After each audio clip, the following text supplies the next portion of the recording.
Welcome, fellow seekers of challenge and triumph, to the SufferSooner podcast. Join us on a journey where ordinary souls embark on extraordinary endeavors. From the relentless grind of gravel to the punishing gauntlet that is triathlon, we've tasted our fair share of suffering. So fellow endurance warriors, let's lace up our shoes, strap on our goggles, and dive headfirst into the challenge, knowing that with every step, stroke, and pedal forward, we grow stronger together. All right, guys, welcome to episode 56. We are joined with Tyler from the Dirty Disco gravel race, and then he also has a bike shop down in Wichita, which is called Bicycle Peddler. And so we're going to be excited to get a chance to go down there one of these days this spring. So we're going to welcome Tyler in, and Tyler, it's good to see you. Yeah. Hey, welcome, guys. Yeah.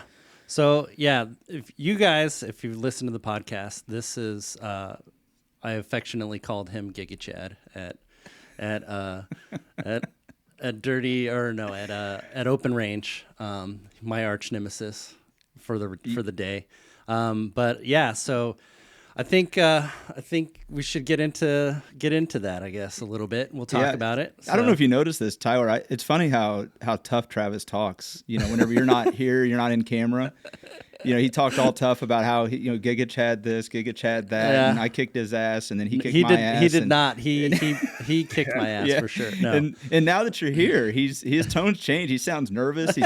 His tongue's swelling up. His mouth is all dry. He can't figure out what words to say. So I'm glad you're here to finally set the record straight on how this thing really went down. Right. So I thought I heard a little stutter there. Yeah, exactly. A little bit. So so we were racing, at Open Range, and again, you forgot your kit, and you just were rolling up in this just like cut off sleeves. The guns were showing. It was suns out, guns out, and so I affectionately called you, Giga Chad, and I guess it kind of stuck, right? For better or for worse. For better or for worse. So are we going to retire that nickname now? Are we done with that? Yeah, we're done with that. And unless he shows up at Open Range again, and then without his kit. Yeah, without his kit, and then it's on. Then it's on. That's right. Oh my gosh. So Tyler, we found out about you after the race because we had given the recount of the show and everything, and one of the listeners connected us with you and told us about your shop, and then we found out that you have a race coming up. So we thought, hey, this is a great chance to get Tyler on the show and talk a little bit about not just the race but also a shop and in the Wichita area, and so maybe let's start with that. Let's talk a little bit about your shop itself. Like how long have you owned the shop? How did you even stumble into owning a bike shop? Like that's a pretty awesome deal. Yeah, it's kind of a crazy story for me. So first of all, bike shop is Bicycle Peddler, and thanks a lot for having me on, guys. The bike shop's Bicycle Peddler in Wichita. It's a legacy shop. It's been around since 1981 when the original owners put it in place. And I'll kind of fast forward. It had always been a family shop, and I've gone here. It's been a staple in the community. The previous owners were huge advocates for cycling in the Wichita area, and through a series of personal events, they were ready to retire. I was ready to get back to Wichita, and they actually reached out to me and said, hey, we were considering who we would like to take over this business when we retire, and yours is the only name on the list. Nice. And I was at that place in my career. I'd been doing some defense contracting and some other corporate work for 13, 14 years, and was tired of working for the man and wanted to work for the community that I love, doing the thing that I love, and nothing could have been a better fit.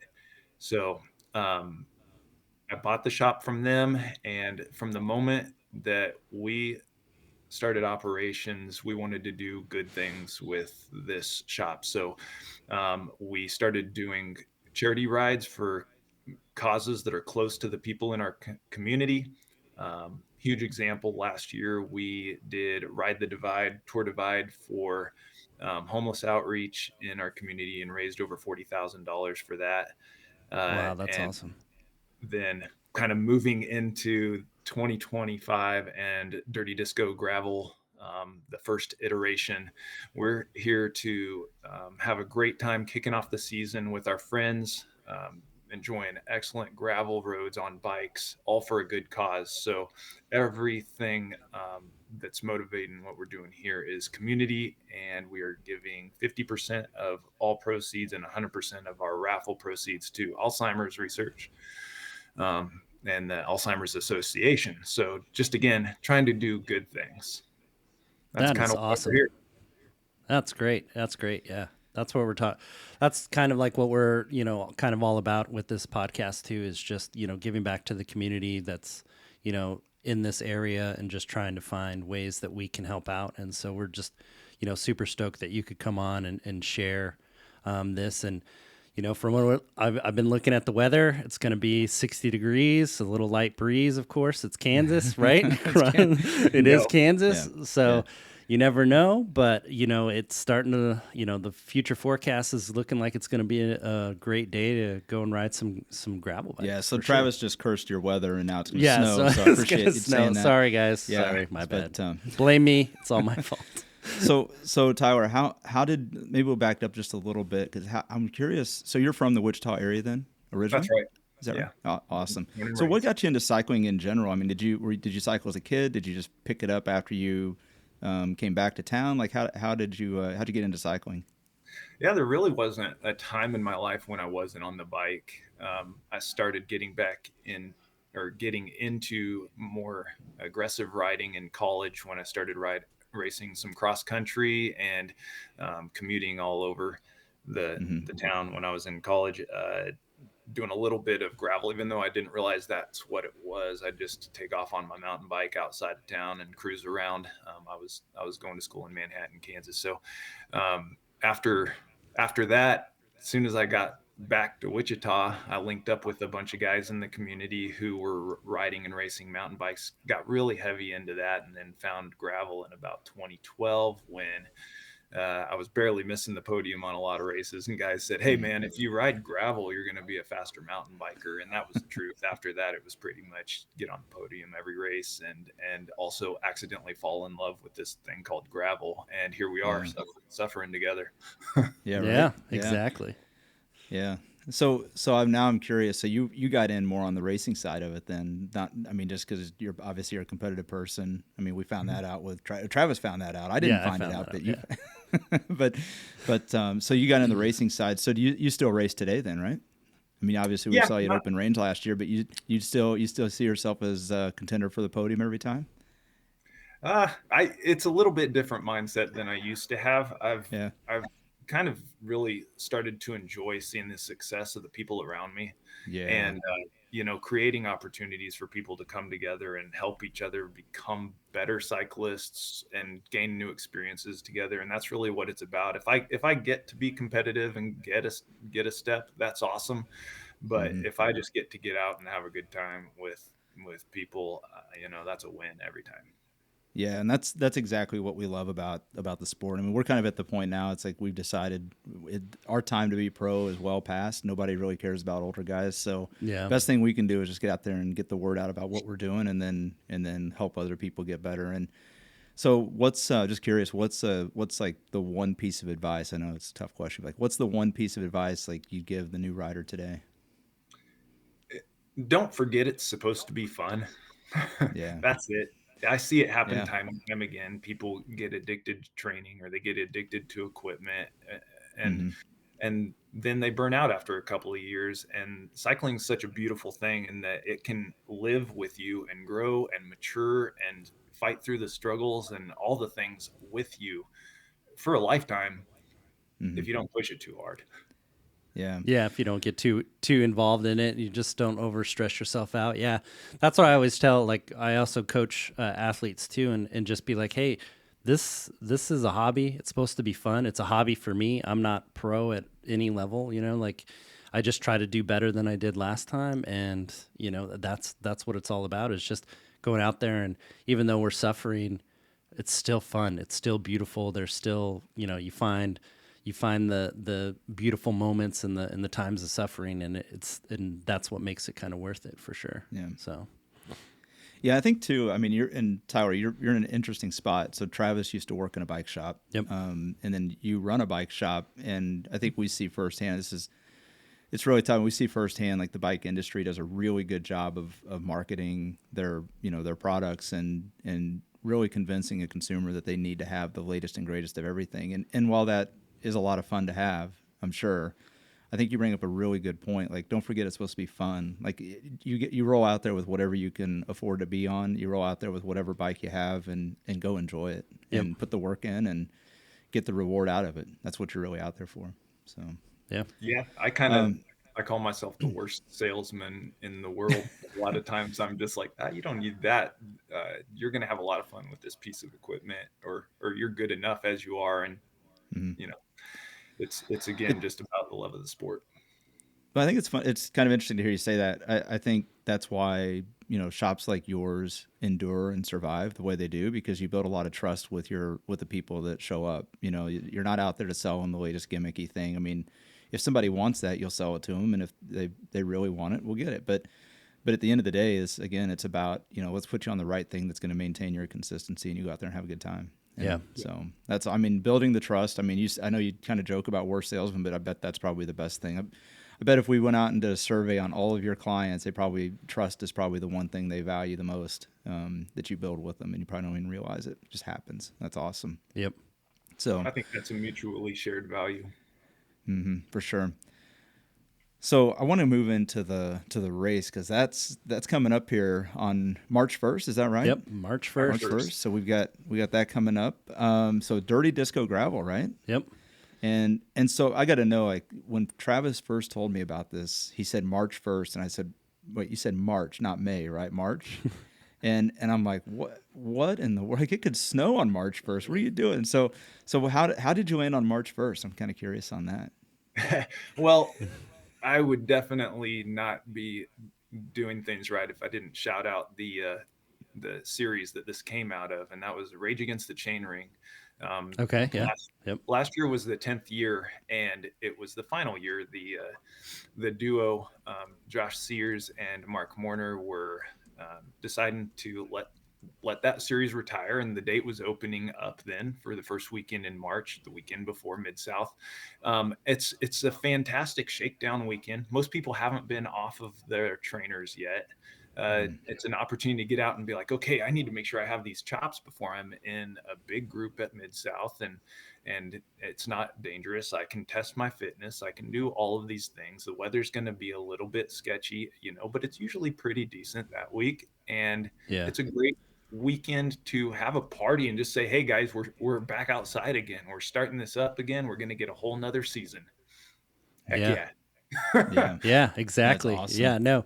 And I think that's good, because some people, they spend, their whole winter in on the trainer, and then the next thing you know, they're in a big race like Mid-South, which is, becoming basically the highest level gravel race, first season gravel race of, in the United States. And, you don't want to go out there and just, be that guy that takes down a whole peloton. Like, nobody wants to be that guy.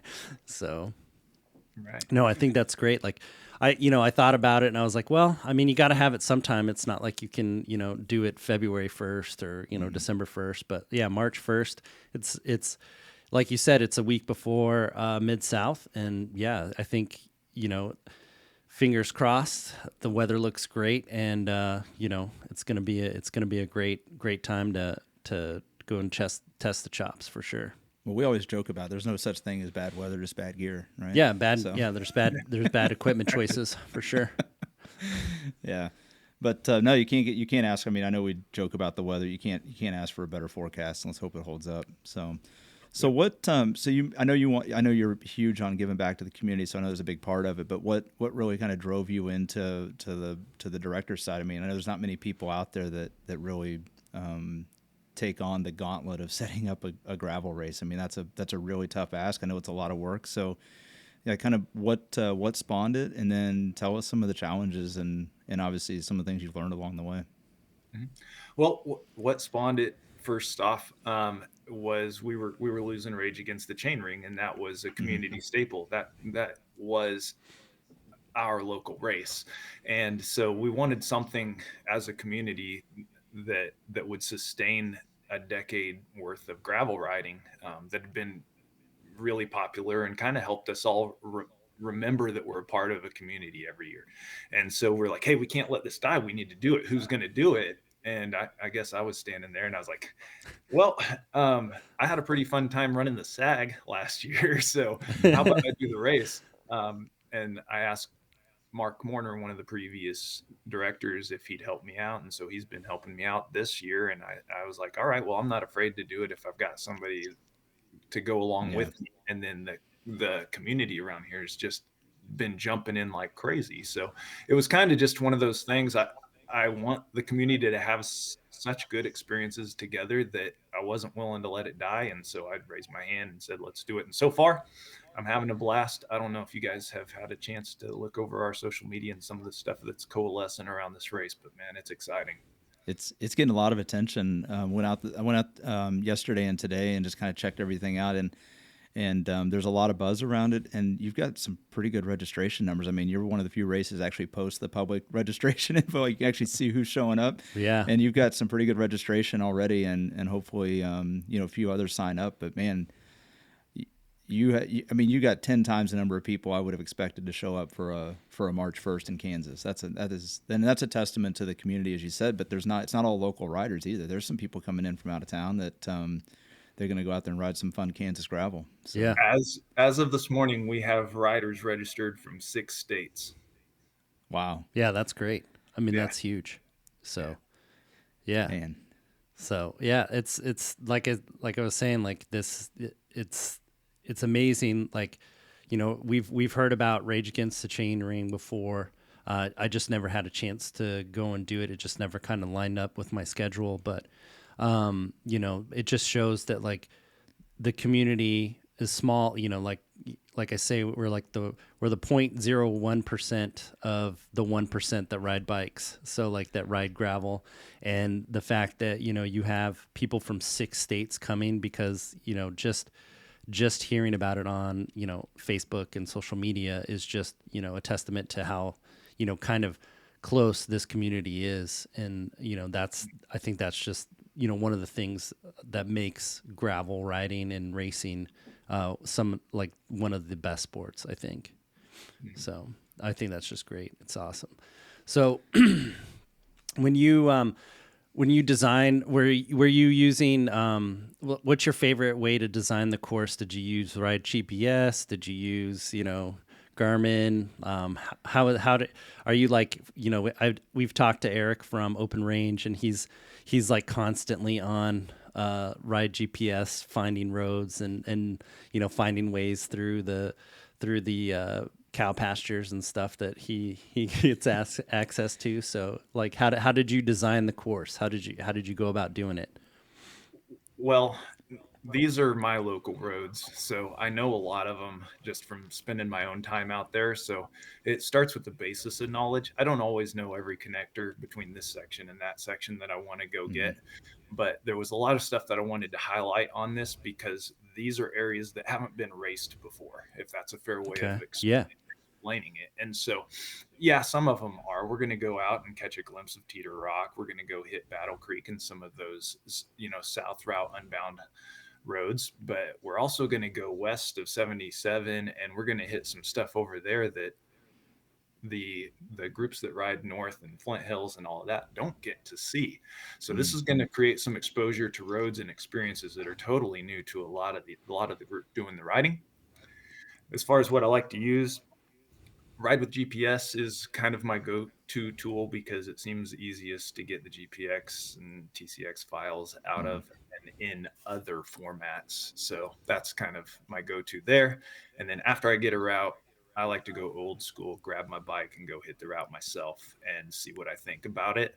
And I do have a video out there on our Dirty Disco Gravel social media that kind of gives a little bit of the 100-mile recon ride. That's pretty neat. Awesome. That's great. Yeah, that's great. So you've got, so I did notice there's a 100 mile. Well, tell us what the distances are. I think it's a 100 mile, a 50 mile, and a 30. Is that right?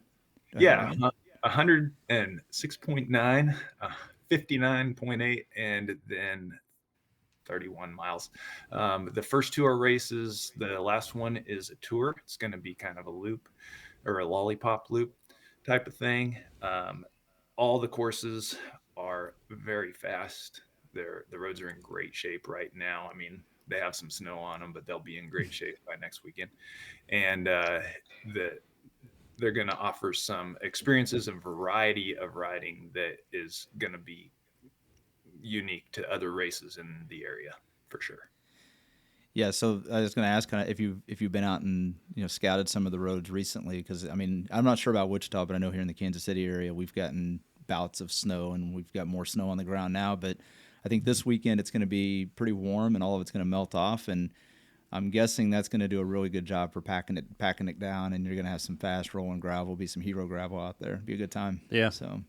Absolutely. I checked them out before we just got this recent snow, and they were phenomenal. I mean, it's crazy. They're definitely going to be sub sixes on the 100 and probably way sub six, despite the climbing 4,300 feet of climbing on the 100. So, yeah, it's going to be speedy. Yeah.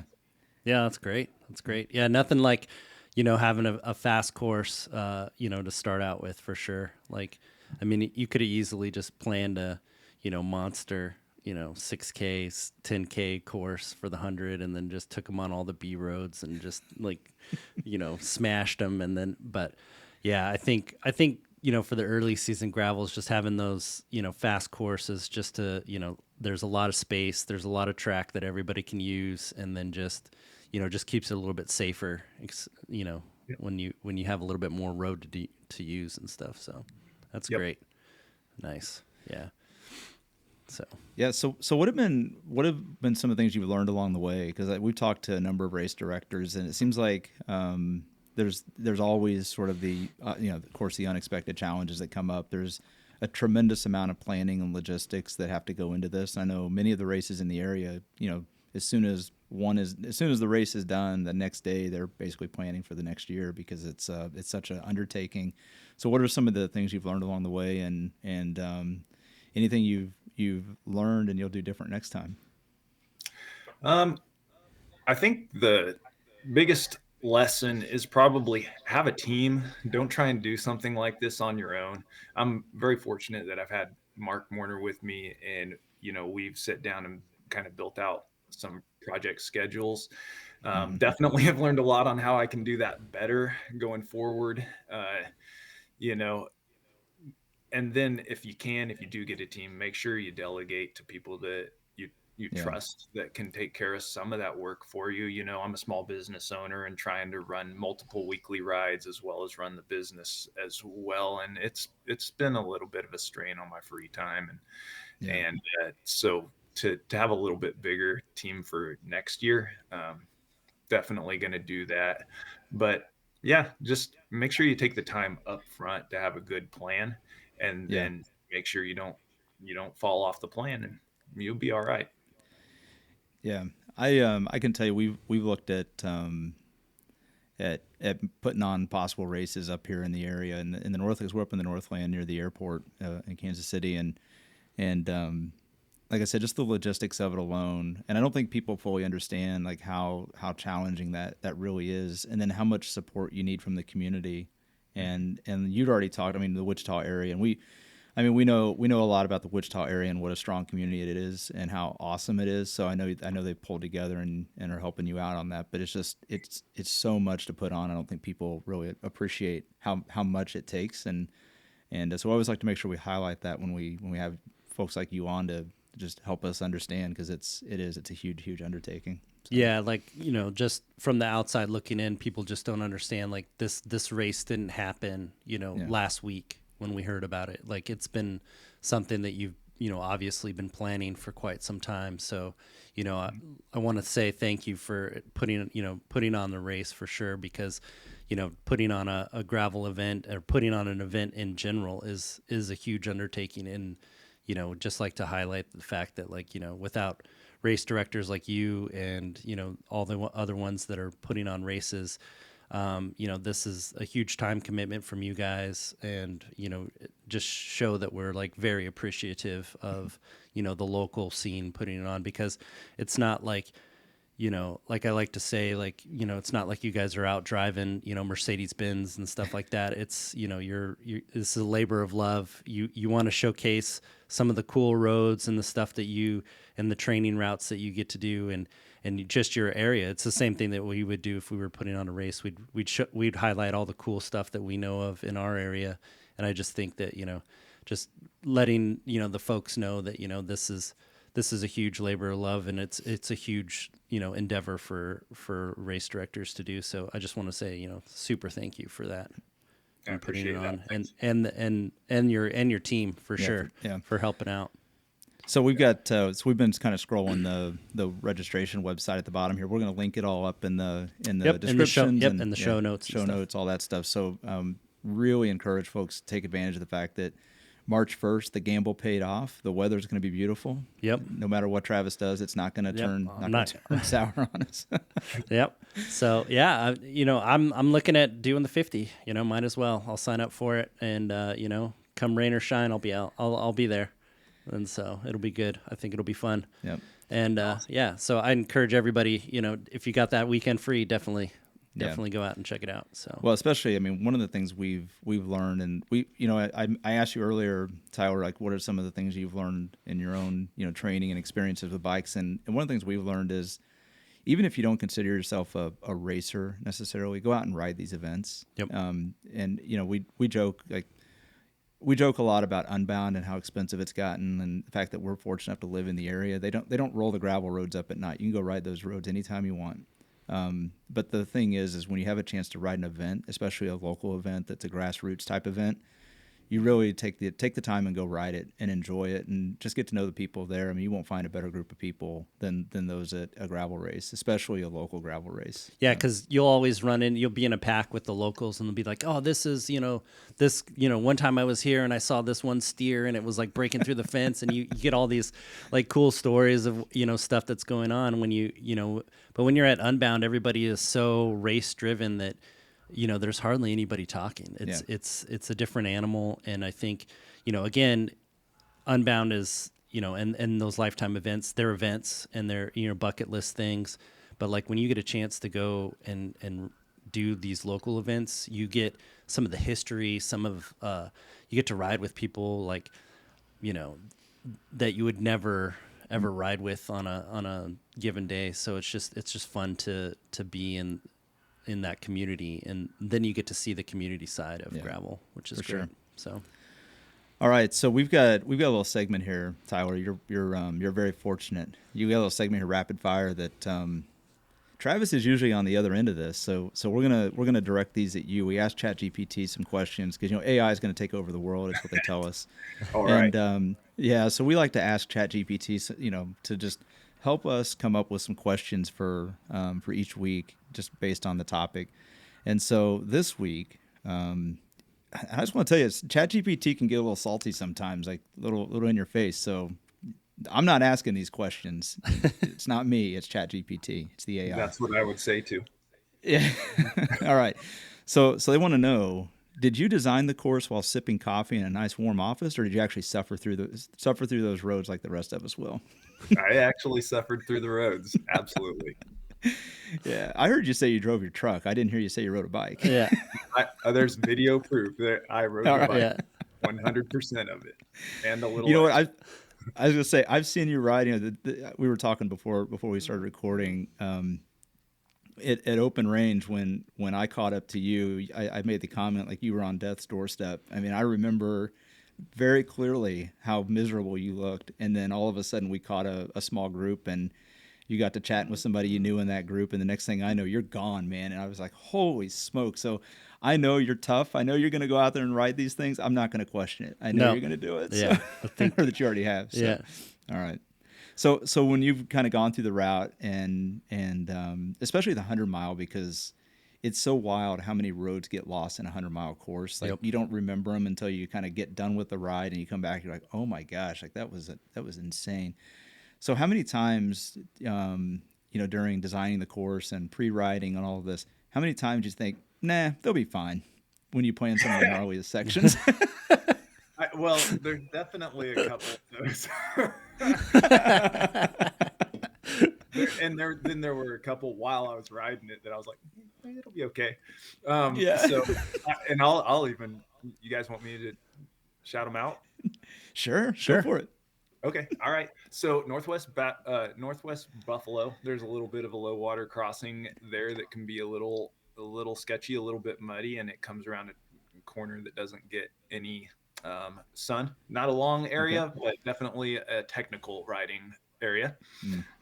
And then after you descend Teeter and you head southbound, this could change with the snow, but there was a pretty chunky section, and that's going to be where people have a lot of speed and a lot of chunk for a couple of miles, and it's gonna wake up the winter riding skills. And then the last one's coming out of Battle Creek after you've climbed for a long time. You get one little like super MMR before you pop back on Flint Hills Road. So those are the sections. None of them super long, just enough to kind of keep you on your toes while you're having a great time.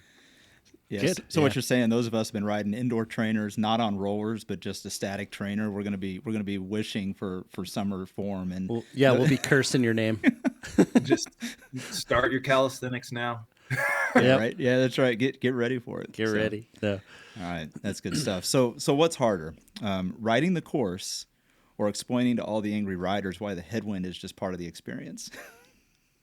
I'm gonna go with riding the course, because I'm not gonna sit around and talk about a headwind.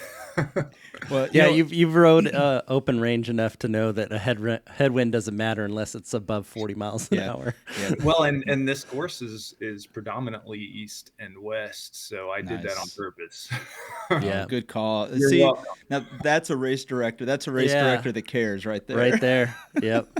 It's like you're just gonna get crosswind all day. Yeah. Oh yeah. Hey, I'll take the crosswind. Yeah. You Dylan Johnson fans, do not run the big tires. Yeah, no.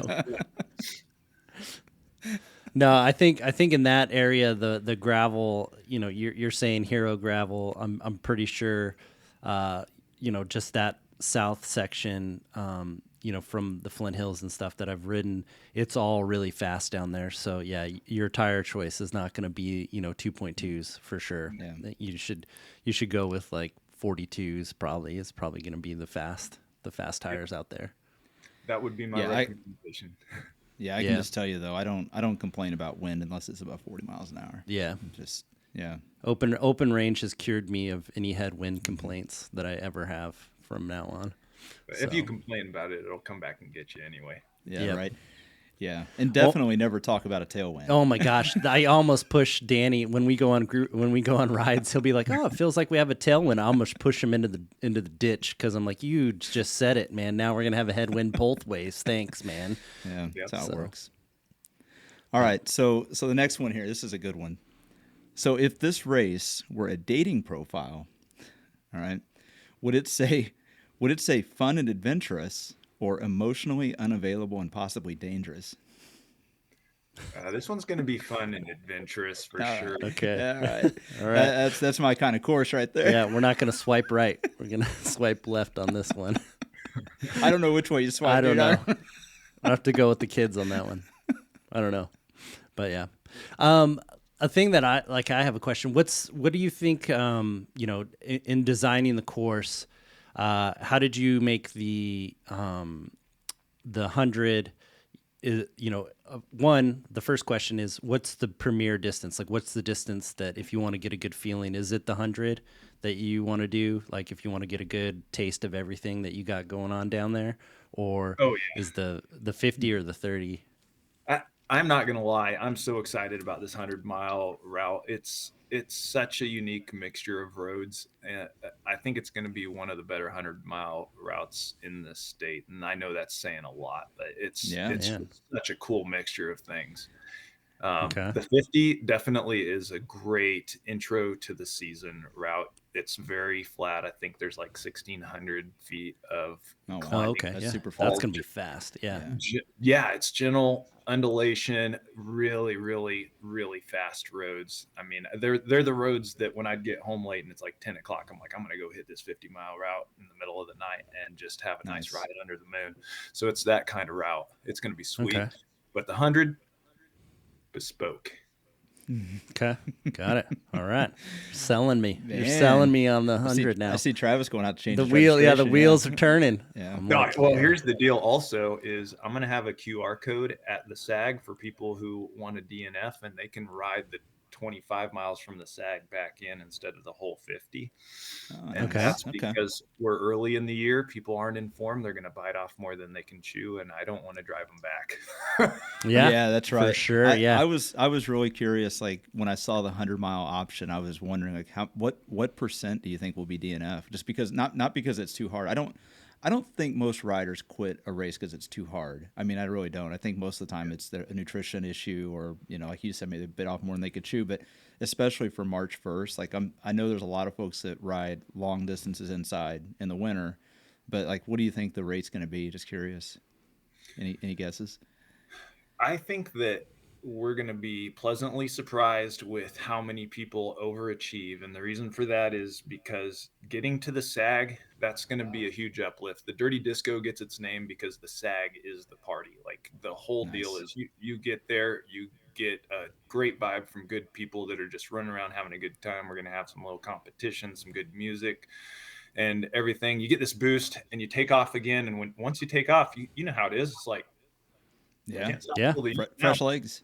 Yeah, exactly. And with the elevation profile, it's a gentle climb to the SAG. You go down Teeter, you climb back up Battle Creek, and then it's a gentle descent the rest of the way to the finish. So, no, that's nice.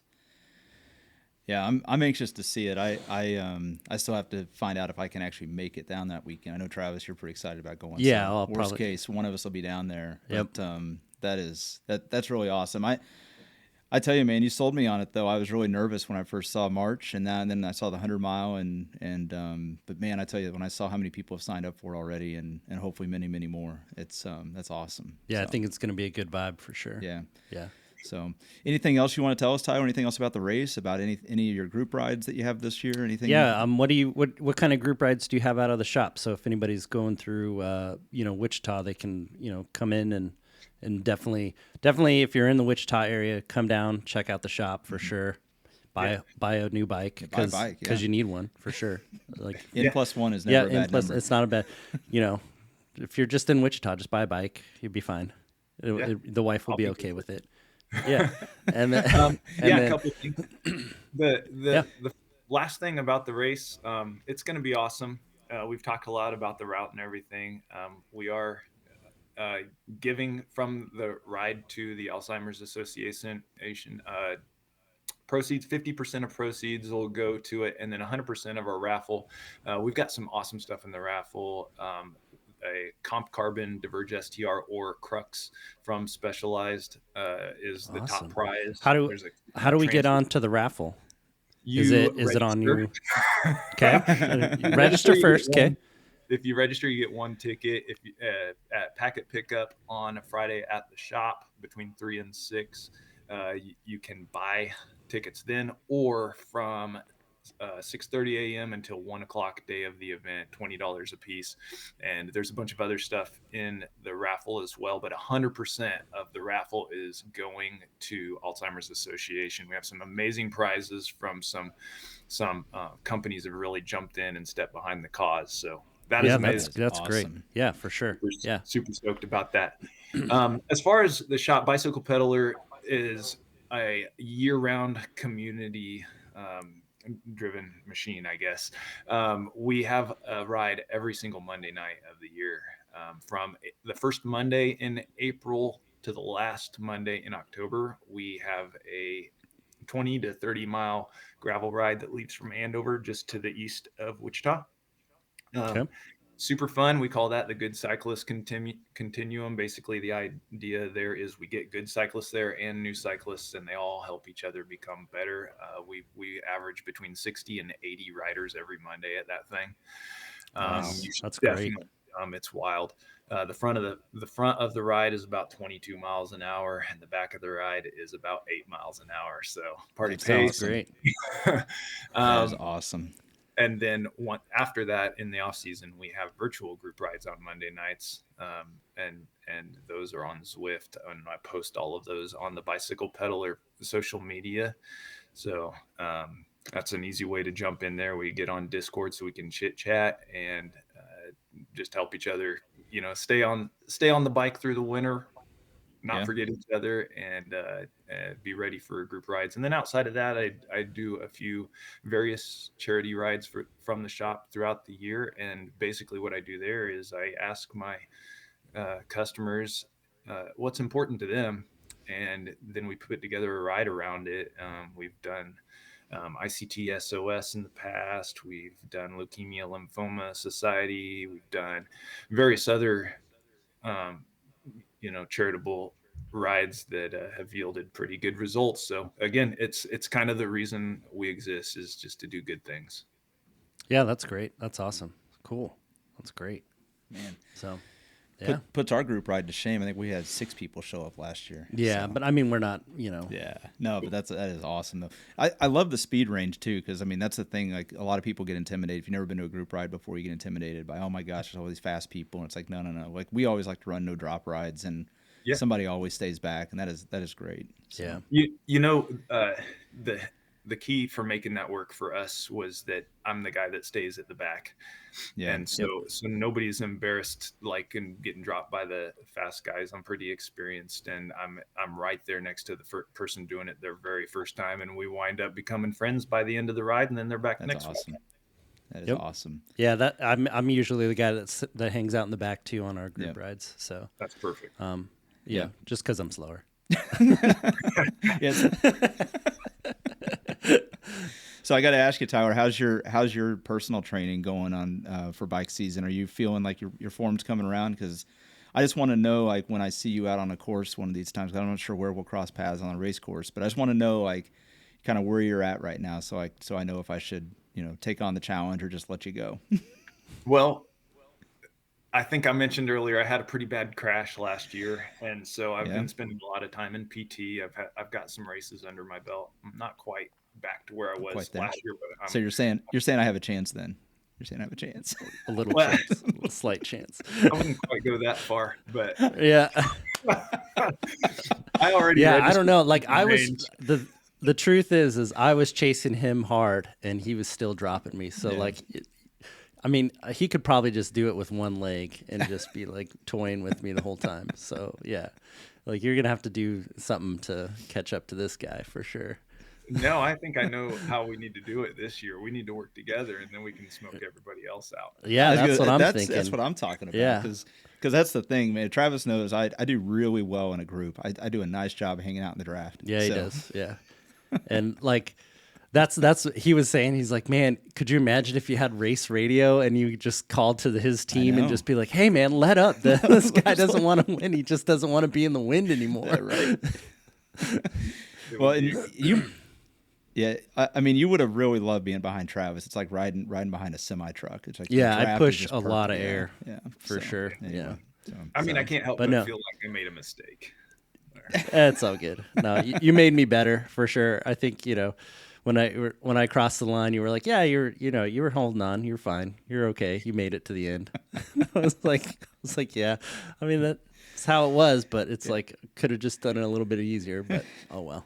I think it was great. It's always good. Like I think, I'm a huge advocate for, doing races and, making my athletes do races and stuff like that, because it's one of those things where you truly find out how deep you can go and you find out more about yourself and stuff. And it just makes you, again, the little things that happen in life aren't so little, they're the big things that you think that happen in life aren't so big when you overcome such adversity all the time. Yeah. And you're just like, yeah, it's kind of, it's a thing. So, but awesome.